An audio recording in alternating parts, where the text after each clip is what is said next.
Zaman sudah berubah, teknologi sudah berkembang, tapi hati manusia tetap akan diuji. Bumi, tempat aku lahir. Tapi ia juga tempat aku dipandang hina. Jauh dari bumi, jauh dari kenangan. Tapi makin jauh aku pergi, makin kuat suara yang aku cuba padamkan. Tanggang, misi dah selesai. Kapal pun dah siap. Semua dah bersedia nak balik ke bumi ni. Kau? Tak, aku dah lama tinggalkan semua tu.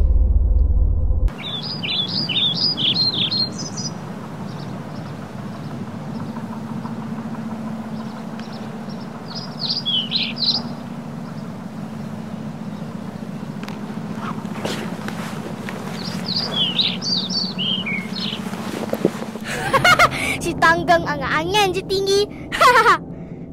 Nak ke angkasa konon. Entah mimpi si miskin.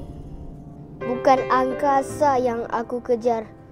Aku cuma nak lari dari tempat yang tak pernah anggap aku manusia.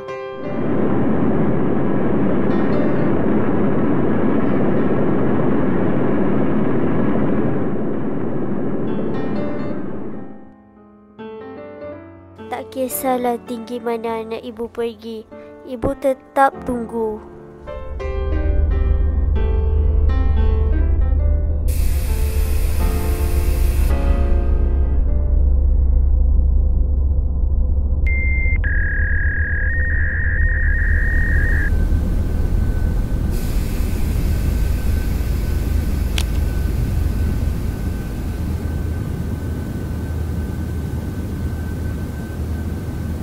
Anakku, kalau kau masih dengar, pulanglah. Ibu dah tua.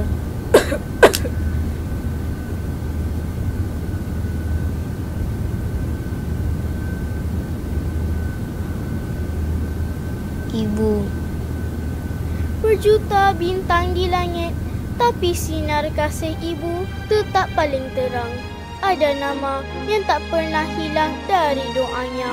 Ada hati yang tak pernah tertutup pintunya.